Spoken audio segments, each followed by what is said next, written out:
Assalamualaikum warahmatullahi wabarakatuh. Sebelumnya terima kasih atas kesempatannya. Di sini kami dari kelompok 11 akan mempresentasikan mengenai ide riset kami dengan judul Pengaruh Tingkat Kesehatan Bank terhadap Profitabilitas Perbankan yang terdaftar di BEI selama pandemi COVID-19. Adapun nama anggota dari kelompok kami yang pertama yaitu ada Siska Surya Dewi dengan NIM 2019310216. Yang kedua yaitu ada Risma Novita dengan NIM 2019310304. Yang ketiga yaitu ada Rofi Ramadhani dengan NIM 2019310322. Dan yang terakhir yaitu ada Aulia Naura dengan NIM 2019310334. Yang pertama yaitu ada latar belakang masalah. Virus COVID-19 ditemukan pada Desember 2019 dan telah menimbulkan sensasi di seluruh dunia. Coronavirus merupakan sebuah penyakit infeksi yang disebabkan oleh sindrom pernapasan akut coronavirus. Oleh karena itu, kasus virus ini akan menjadi sangat penting di tahun 2020. Penyakit ini telah menyebar ke seluruh dunia dan mempengaruhi semua negara termasuk Indonesia. Berbagai upaya pemerintah mengatasi hal tersebut, prediksi dan pengurangan kasus virus corona di Indonesia sedang dilaksanakan di seluruh wilayah, dengan memberi kebijakan yang membatasi aktivitas di luar rumah, aktivitas sekolah, bekerja dari rumah, bahkan ibadah di rumah. Penyebaran coronavirus tentunya juga berdampak pada sektor usaha mikro, kecil dan menengah UMKM. Investasi, perdagangan, dan dengan adanya pandemi COVID-19 ini akan mengurangi peluang usaha di bidang pariwisata tentunya. Bank sentral memiliki peran untuk mengatur kebijakan moneter, meminimalisir setiap risiko yang mungkin terjadi, dan menjaga stabilitas ekonomi serta dalam hal pengawasan untuk kesejahteraan masyarakat. Selain itu, bank menjadi agent of trust karena bertanggung jawab atas kegiatannya dalam menghimpun dan menyalurkan dana masyarakat. Tingkat kesehatan suatu bank dapat dinilai dari beberapa indikator, salah satunya yaitu sumber informasi utama adalah laporan keuangan bank. Tingkat kesehatan suatu bank sangat penting untuk menjamin keamanan dana nasabah yang tersimpan dalam bank tersebut. Pemberian pinjaman Bank Umum Indonesia menggunakan analisis rasio keuangan yang disebut dengan analisis CAMELS, yaitu capital, asset quality, management, revenue, liquidity, dan market risk sensitivity. Untuk menilai kesehatan dan kinerja perusahaan perbankan, elemen pertama yang digunakan dalam analisis CAMELS adalah kapital yang berfokus pada CAR, yaitu capital adequacy ratio. Faktor kedua adalah asset quality. Indikator asset quality yang digunakan adalah NPL, yaitu non-performing loan. Faktor ketiga adalah earning atau pendapatan. Indikator yang dipakai dalam pendapatan adalah BO atau PO, yaitu belanja operasional terhadap pendapatan operasional. Sebuah rasio yang menggambarkan efisiensi perbankan dalam melakukan kegiatannya. Berdasarkan uraian di atas, maka kami tertarik untuk melakukan penelitian tentang penilaian tingkat kesehatan bank dengan menggunakan metode CAMELS dengan indikator yaitu capital adequacy ratio, loan to deposit ratio, belanja operasional terhadap pendapatan operasional, non-performing loan. Selanjutnya, penelitian ini diberi judul yaitu Pengaruh Tingkat Kesehatan Bank terhadap Profitabilitas Perbankan yang terdaftar di BEI selama pandemi COVID. Selanjutnya yaitu ada rumusan masalah. Berdasarkan latar belakang yang telah saya jelaskan pada slide sebelumnya, dapat disimpulkan beberapa rumusan masalah yaitu sebagai berikut. Yang pertama yaitu bagaimana pengaruh tingkat kesehatan bank terhadap return on asset atau ROA selama pandemi COVID-19 pada perbankan yang terdaftar di BEI. Yang kedua, bagaimana pengaruh tingkat kesehatan bank capital adequacy ratio atau CAR terhadap return on asset atau ROA selama pandemi COVID-19 pada perbankan yang terdaftar di BEI. Yang ketiga yaitu bagaimana pengaruh tingkat kesehatan bank loan to deposit ratio atau LTR terhadap return on asset selama pandemi COVID-19 pada perbankan yang terdaftar di BEI. Yang keempat yaitu bagaimana pengaruh tingkat kesehatan bank belanja operasional terhadap pendapatan operasional atau BOPO terhadap return on asset selama pandemi COVID-19 pada perbankan yang terdaftar di BEI. Dan yang terakhir yaitu bagaimana pengaruh tingkat kesehatan bank non-performing loan terhadap return on asset selama pandemi COVID-19 pada perbankan yang terdaftar di BI. Selanjutnya yaitu ada tujuan penelitian. Tujuan penelitian dari kami yaitu sebagai berikut. Yang pertama yaitu untuk menganalisis pengaruh tingkat kesehatan bank, CAR, LDR, BOPO, NPL terhadap return on asset selama pandemi COVID-19 pada perbankan yang terdaftar di BI. Yang kedua yaitu untuk menganalisis tingkat kesehatan bank capital adequacy ratio terhadap return on asset selama pandemi COVID-19 pada perbankan yang terdaftar di BI. Yang ketiga yaitu untuk menganalisis tingkat kesehatan bank loan to deposit ratio terhadap return on asset selama pandemi COVID-19 pada perbankan yang terdaftar di BI. Yang keempat yaitu untuk menganalisis tingkat kesehatan bank belanja operasional terhadap pendapatan operasional terhadap return on asset selama pandemi COVID-19 pada perbankan yang terdaftar di BI. Dan yang terakhir yaitu ada untuk menganalisis tingkat kesehatan bank non-performing loan terhadap return on asset selama pandemi COVID-19 pada perbankan yang terdaftar di BI. Yang selanjutnya yaitu ada manfaat penelitian. Manfaat penelitian kami yaitu sebagai berikut. Yang pertama yaitu teoritis. Penelitian ini diharapkan dapat memberikan pengetahuan informasi untuk mengembangkan pengetahuan yang berkaitan dengan tingkat kesehatan bank, fokusnya pada mata kuliah akuntansi perbankan. Yang kedua yaitu praktis. Penelitian ini diharapkan dapat dijadikan sebagai referensi untuk penelitian selanjutnya yang berkaitan dengan tingkat kesehatan bank menggunakan analisis CAMELS. Dan yang terakhir yaitu dapat memberikan manfaat dan pengalaman yang besar bagi peneliti. Sekian dari penjelasan saya, selanjutnya akan dibahas oleh rekan saya. Terima kasih. Assalamualaikum warahmatullahi wabarakatuh. Terima kasih atas kesempatannya. Perkenalkan, nama saya Arisma Novita dengan NIM 2019310304. Baik, di sini saya akan lanjutkan presentasi dari rekan saya. Saya akan menjelaskan mengenai isi dari bab 2 tinjauan pustaka. Yang pertama, terdapat penelitian terdahulu. Kurniadi tahun 2013 melakukan penelitian tentang pengaruh tingkat kesehatan bank terhadap return saham di Bursa Efek Indonesia atau BEI. Berdasarkan pengambilan sampel yang diinginkan, dipilih 14 perusahaan perbankan sebagai sampel survei. Periode survei adalah dari 2009 hingga 2012. Survei dilakukan dengan pendekatan survei kuantitatif. Hasil penelitian ini menunjukkan bahwa rasio kecukupan modal atau CAR secara parsial berpengaruh positif terhadap return on asset atau ROA. Biaya operasional pendapatan operasional atau BOPO dan laba per saham atau EPS ini berdampak negatif pada keuntungan. Secara parsial, rasio pinjaman terhadap simpanan atau LDR berpengaruh negatif terhadap return saham. Emilia tahun 2018 dengan judul penelitian penilaian tingkat kesehatan bank, pendekatan CAMEL dan REDEC, studi pada Bank Maybank Syariah Indonesia periode 2011 sampai dengan 2016. Analisis yang digunakan pada penelitian ini adalah penilaian rasio keuangan yang diterbitkan oleh bank dalam bentuk analisis deskriptif yang disajikan antara tahun 2011 dan tahun 2016. Berdasarkan hasil survei tahun 2011 sampai dengan 2014, status kesehatan Maybank Bank Syariah dihitung dengan menggunakan CAMEL. Bank termasuk dalam kategori cukup sehat.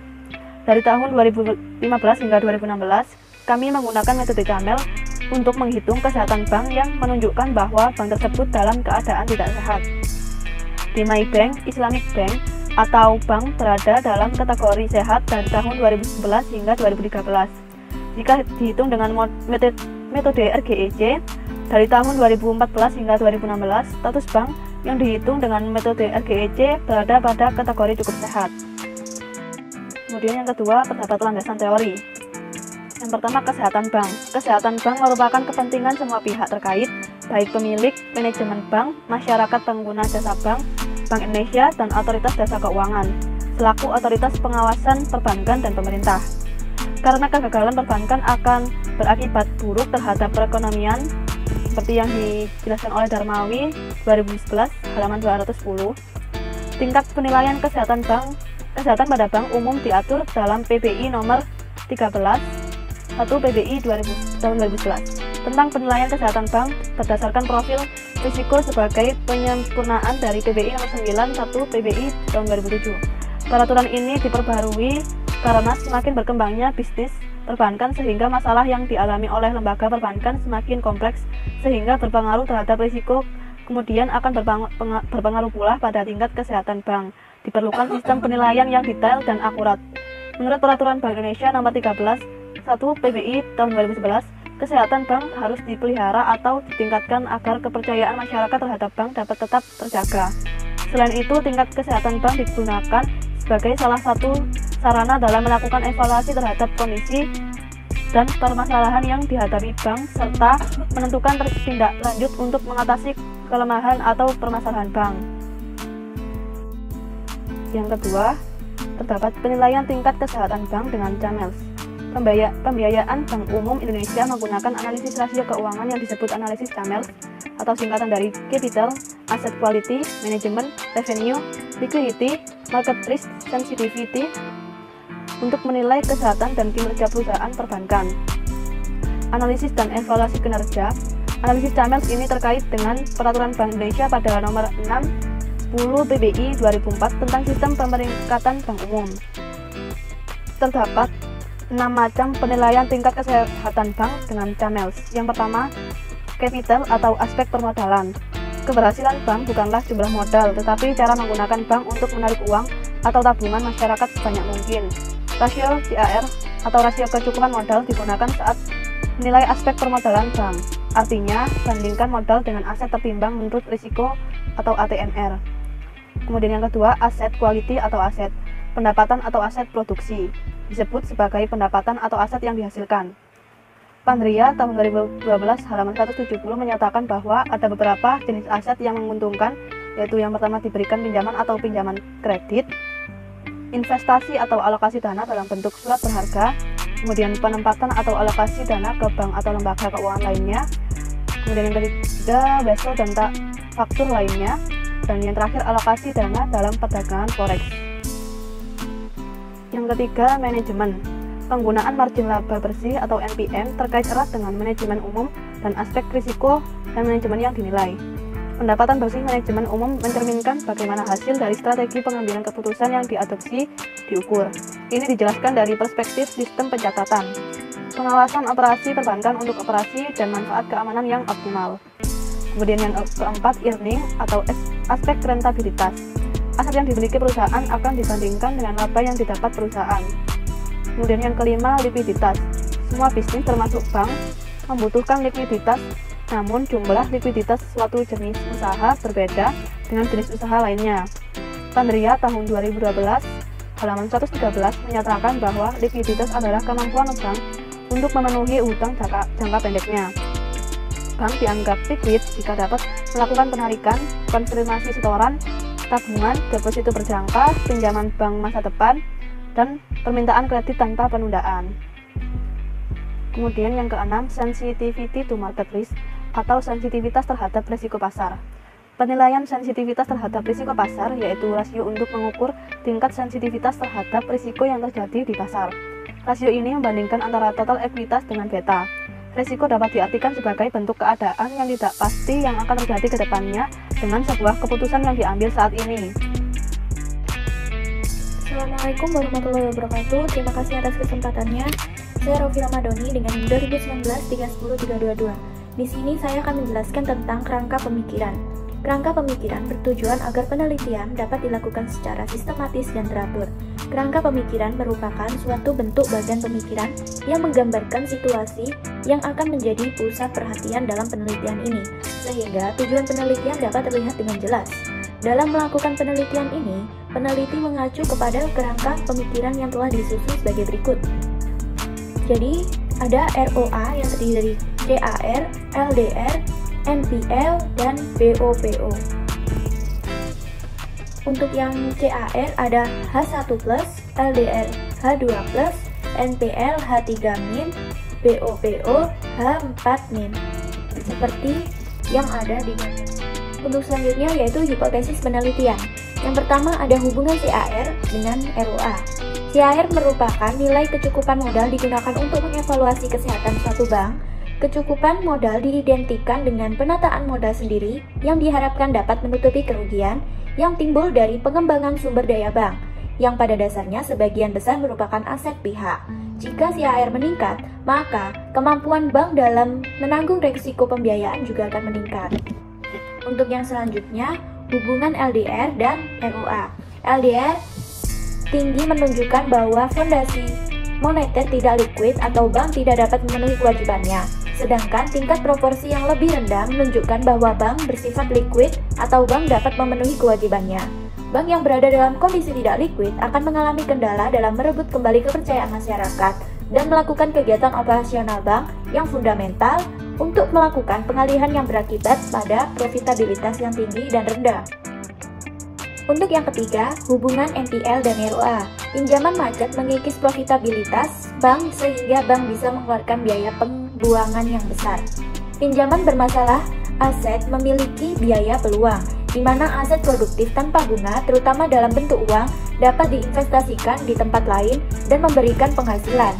Selain itu, bank juga diharuskan untuk membuat cadangan kerugian atas aset bermasalah yang pada gilirannya mempengaruhi profitabilitas dan ada biaya yang terkait dengan upaya untuk memulihkan kredit macet.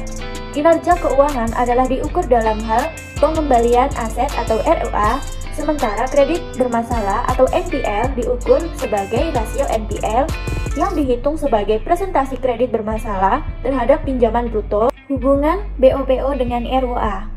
Biaya operasional terhadap pendapatan operasional atau operating efficiency ratio atau bisa disebut dengan OIR adalah membandingkan biaya operasional dengan pendapatan operasional. Rasio ini berfungsi mengukur tingkat efisiensi dan kemampuan bank dalam melakukan kegiatan operasional. Semakin kecil nilai rasio ini, semakin efisiensi bank mengeluarkan biaya operasional. Dengan efisiensi biaya membuat laba diambil oleh bank dengan cara profitabilitas. Untuk yang selanjutnya, saya akan membahas tentang bab 3, yaitu metode penelitian. Yang pertama ada ruang lingkup penelitian. Penelitian ini tentang pengaruh tingkat kesehatan bank terhadap profitabilitas dilakukan pada perbankan yang terdaftar pada Bursa Efek Indonesia. Untuk yang selanjutnya ada jenis dan sumber data. Jenis data. Jenis penelitian ini adalah penelitian kuantitatif. Hal tersebut dikarenakan data yang diperoleh akan berupa angka. Dari angka yang diperoleh akan dianalisis lebih lanjut dalam analisis data. Penelitian ini terdiri dari variabel kesehatan bank dan variabel profitabilitas. Untuk yang selanjutnya, sumber data. Sumber data dalam penelitian ini adalah data sekunder, berupa laporan keuangan bank umum tahunan yang dipublikasikan secara resmi pada website Bursa Efek Indonesia, yaitu di www.idx.co.id. Dengan alat bantu penelitian ini menggunakan SPSS. Selanjutnya yaitu populasi dan sampel penelitian. Populasi adalah kumpulan dari semua objek atau individu yang memiliki karakteristik tertentu, jelas dan lengkap yang akan diteliti. Menurut M. Iqbal Hasan pada tahun 2012. Populasi dalam penelitian ini adalah perusahaan perbankan yang terdaftar di Bursa Efek Indonesia. Dalam penelitian ini, metode pengambilan sampel akan menggunakan metode purposive sampling, yaitu memiliki karakteristik tertentu sebagai kunci untuk dijadikan sampel. Hal ini bertujuan guna mendapatkan sampel yang representatif. Kriterianya digunakan untuk menggunakan sampel penelitian ini yaitu yang pertama ada sebuah perusahaan perbankan yang tercatat pada Bursa Efek Indonesia sejak tahun 2019 sampai dengan 2020. Selanjutnya diterbitkan dan dimiliki data yang lengkap mengenai variabel-variabel yang digunakan dalam penelitian ini seperti CAN, LDR, BOPO, dan NPL. Selama masa pandemi COVID-19 pada perusahaan perbankan yang menerbitkan laporan keuangan yang memuat informasi laba. Yang selanjutnya, perusahaan perbankan yang tercatat di Bursa Efek Indonesia tidak mengalami kerugian. Perusahaan perbankan yang tercatat di Bursa Efek Indonesia tidak menggunakan mata uang asing. Terima kasih atas kesempatannya. Perkenalkan, nama saya Aulia Naura dengan tiga mangkat terakhir 334. Di sini saya akan melanjutkan penjelasan dari rekan saya dan pada slide kali ini yaitu variabel penelitian, yang dimana pada penelitian kali ini menggunakan dua variabel yaitu variabel dependen dan variabel independen. Untuk penjelasan lebih lanjut, kita ke slide berikutnya. Baik, untuk yang pertama yaitu variabel dependen. Menurut Sugiono 2012, variabel dependen sering disebut sebagai variabel output, kriteria, konsekuen, atau variabel terikat. Variabel dependen atau variabel terikat adalah variabel yang dipengaruhi atau yang menjadi akibat karena variabel bebas. Dan dalam penelitian ini, yang menjadi variabel dependen adalah profitabilitas perusahaan perbankan yang tercatat pada Bursa Efek Indonesia. Besarnya profitabilitas perusahaan merupakan salah satu ukuran untuk mengetahui kesehatan perbankan. Dan rasio yang digunakan dalam mengukur profitabilitas adalah return on asset atau ROA, di mana ROA ini digunakan untuk mengukur kemampuan manajemen bank dalam memperoleh keuntungan atau laba secara keseluruhan. Dan semakin besar ROA suatu bank, maka semakin besar juga tingkat keuntungan yang dicapai oleh bank tersebut. Dan selain itu, posisi bank dari segi penggunaan aset juga semakin baik oleh Kashmir 2016. Rasio ini dapat dirumuskan sebagai berikut. Return on asset sama dengan laba bersih setelah pajak dibagi dengan total aset kemudian dikali 100%. Lalu dapat kita lihat untuk tabel di atas terdapat tabel kesehatan bank berdasarkan ROA. Untuk rasio ROA-nya tersendiri didapat predikat sangat sehat jika rasio ROA-nya lebih dari 1,5%. Dan predikat sehat untuk rasio ROA lebih dari 1,25% hingga kurang lebih sama dengan 1,5%. Untuk predikat cukup sehat jika rasio ROA-nya lebih dari 0,5% hingga kurang lebih sama dengan 1,25%. Lalu predikat kurang sehat jika rasio ROA-nya lebih dari 0% hingga kurang lebih sama dengan 0,5%. Dan untuk predikat yang terakhir yaitu tidak sehat jika rasio ROA-nya kurang sama dengan 0 atau sampai negatif. Untuk selanjutnya, variabel independen. Variabel independen yang biasa disimbolkan oleh X adalah variabel yang mempengaruhi atau yang menjadi sebab perubahannya dan timbulnya variabel dependen atau variabel terikat menurut Siblionov 2012. Variabel independen dalam penelitian ini adalah yang pertama capital adequacy ratio atau CAR. Capital adequacy ratio merupakan rasio kecukupan modal bank yang diukur berdasarkan perbandingan antara jumlah modal dengan aktiva tertimbang menurut rasio atau ATMR. Capital adequacy ratio juga disebut sebagai rasio permodalan yang merupakan modal dasar yang harus dipenuhi oleh bank. Arifin 2010. Rasio ini dapat dirumuskan sebagai berikut. CAR sama dengan total modal dibagi dengan ATMR, kemudian dikalikan dengan 100%. Poin kedua dari variabel independen yaitu loan to deposit ratio atau LDR, yang merupakan salah satu rasio yang digunakan untuk menilai risiko likuiditas yaitu loan to deposit ratio atau LDR tadi, yang merupakan rasio antara besarnya seluruh volume kredit yang disalurkan oleh bank dan jumlah penerimaan dana dari berbagai sumber. Sumber dana bank pada umumnya berasal dari dana pihak ketiga yang dihimpun bank kemudian disalurkan dalam bentuk kredit. Rasio LDR yang rendah mengindikasikan banyak dana yang menganggur yang belum disalurkan dalam bentuk kredit, namun kualitas likuiditas baik. Dan sebaliknya, apabila rasio LDR tinggi berarti penyaluran dana dalam bentuk kredit optimal, namun kemampuan likuiditas bank kurang baik. Dan tingkat LDR merupakan indikator kesehatan bank dalam menjalankan operasinya. Rasio ini dapat dirumuskan sebagai berikut. LDR sama dengan kredit yang diberikan dibagi dengan total dana yang diterima kemudian dikalikan 100%. Poin ketiga dari variabel independen yaitu non-performing loan atau NPL. NPL adalah salah satu dari sejumlah faktor yang menunjukkan kesehatan suatu bank. Dari informasi NPL dapat diketahui evaluasi atas kondisi rentabilitas, risiko kredit, kondisi permodalan, likuiditas, dan risiko pasarnya. Semakin tinggi rasio NPL dapat disimpulkan ada yang salah dengan kinerja bank tersebut. Akibat negatif yang muncul juga semakin banyak. Sementara itu, jika rasio NPL kecil dapat disimpulkan kinerja bank tersebut baik dan memenuhi fungsinya. Rasio ini dapat dirumuskan sebagai berikut. NPL sama dengan kredit lancar dibagi dengan total kredit yang disalurkan, kemudian dikalikan dengan 100%. Baik, untuk poin yang keempat yaitu biaya operasional dan pendapatan operasional atau BOPO. Menurut Matindas Pangemanan dan Sayuran 2015 mengemukakan bahwa semakin rendah nilai BOPO, semakin efisien bank menggunakan biaya operasional dalam menjalankan bisnisnya. Sehingga benefit yang diperoleh bank akan semakin besar. Dan sebaliknya, jika nilai BOPO semakin tinggi, semakin tidak efisien bank menggunakan biaya operasional dalam bisnisnya. Peraturan Bank Indonesia 2013 menetapkan bahwa atas batas maksimum rasio biaya operasional dan pendapatan operasional atau BOPO adalah 85%. Kemudian rasio ini dapat dirumuskan sebagai berikut.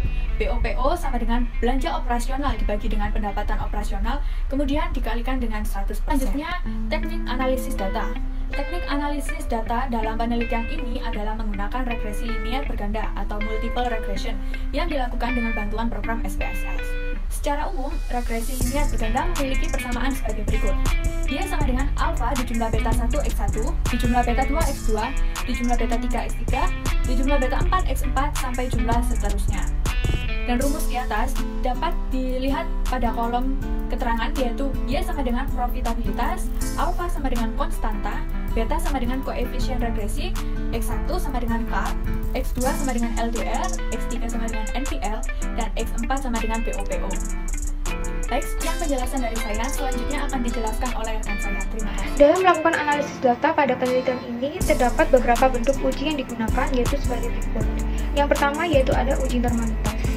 Uji normalitas dimaksudkan untuk mengetahui apakah skor variabel yang diteliti mengikuti distribusi normal atau tidak. Untuk mengetahui normal atau tidaknya sebaran data, maka dilakukan perhitungan uji normalitas sebaran dengan uji statistik, yaitu Kolmogorov-Smirnov. Untuk mengetahui normal atau tidaknya sebaran data, menurut Hadi, data dikatakan berdistribusi normal jika nilai signifikan lebih besar dari 0,05, maka sebarannya dinyatakan tidak normal. Hipotesis yang dikemukakan yaitu sebagai berikut. Yang pertama yaitu H0 sama dengan data residual berdistribusi normal jika asimsik lebih besar dari 0,05, dan HA sama dengan data residual tidak berdistribusi normal jika asimsik kurang dari 0,05. Sekian dari penjelasan saya. Selanjutnya akan dibahas oleh rekan saya. Terima kasih. Terima kasih atas kesempatannya. Di sini saya akan melanjutkan presentasi dari rekan saya. Saya akan jelaskan mengenai uji hipotesis. Uji hipotesis HO sama dengan data residual berdistribusi normal asimsik lebih dari 0,05. HA sama dengan data residual tidak berdistribusi normal asimsik kurang dari 0,05. Yang digunakan dalam penelitian ini terdapat 3, yaitu uji koefisien determinasi R², uji T parsial, dan uji F simultan. Yang pertama, koefisien determinasi atau R². Koefisien determinasi R² digunakan untuk mengetahui persentase sumbangan pengaruh serentak variabel-variabel bebas X terhadap variabel terikat Y. Nilai koefisien determinasi mempunyai interval 0 sampai 1, 0 kurang dari R² kurang dari 1. Jika R² sama dengan 1, berarti besarnya persentase sumbangan X1, X2, dan X3 terhadap variasi atau naik turunnya Y secara bersama-sama adalah 100%. Hal ini menunjukkan bahwa apabila koefisien determinasi mendekati 1, maka pengaruh variabel independen terhadap variabel dependennya semakin kuat. Maka semakin cocok pula garis regresi untuk meramalkan Y. Kemudian yang kedua, uji T atau parsial. Uji T pada dasarnya menunjukkan seberapa jauh pengaruh satu variabel independen secara individual dalam menerangkan variabel dependen. Pengujian ini dilakukan dengan menggunakan signifikan level 0,05 A sama dengan 5%. Penerimaan atau penolakan hipotesis dilakukan dengan kriteria yang pertama, jika nilai signifikan lebih dari 0,05 maka hipotesis ditolak. Koefisien regresi tidak signifikan. Ini berarti secara parsial variabel independen tidak mempunyai pengaruh secara signifikan terhadap variabel dependen. Yang kedua, jika nilai signifikan kurang dari 0,05, maka hipotesis diterima koefisien regresi signifikan. Ini berarti secara parsial variabel independen tersebut mempunyai pengaruh yang signifikan terhadap variabel dependen. Baik, sekian presentasi dari saya. Selanjutnya akan dilanjutkan oleh rekan saya. Terima kasih. Yang selanjutnya yaitu uji F atau simultan. Uji F bertujuan untuk mencari apakah variabel independen secara bersama-sama atau simultan mempengaruhi variabel dependen. Uji F dilakukan untuk melihat pengaruh dari seluruh variabel bebas secara bersama-sama terhadap variabel terikat. Tingkatan yang digunakan adalah sebesar 0,5 atau 5%. Jika nilai signifikan F kurang dari 0,05, maka dapat diartikan bahwa variabel independen secara simultan mempengaruhi variabel dependen ataupun sebaliknya. Pengambilan keputusan dilihat dari pengujian ini dilakukan dengan melihat nilai F yang terdapat di dalam tabel ANOVA. Tingkat signifikasi yang digunakan yaitu sebesar 0,05. Adapun ketentuan dari uji F yaitu sebagai berikut. Yang pertama, jika nilai signifikan F kurang dari 0,05, maka H0 ditolak dan H1 diterima. Artinya, semua variabel independen atau bebas memiliki pengaruh secara signifikan terhadap variabel dependen atau terikat.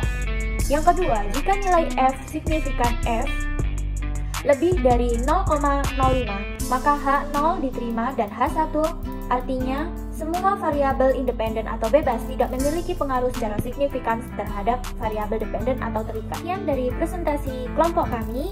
Untuk kurang lebihnya saya mohon maaf. Wassalamualaikum warahmatullahi wabarakatuh.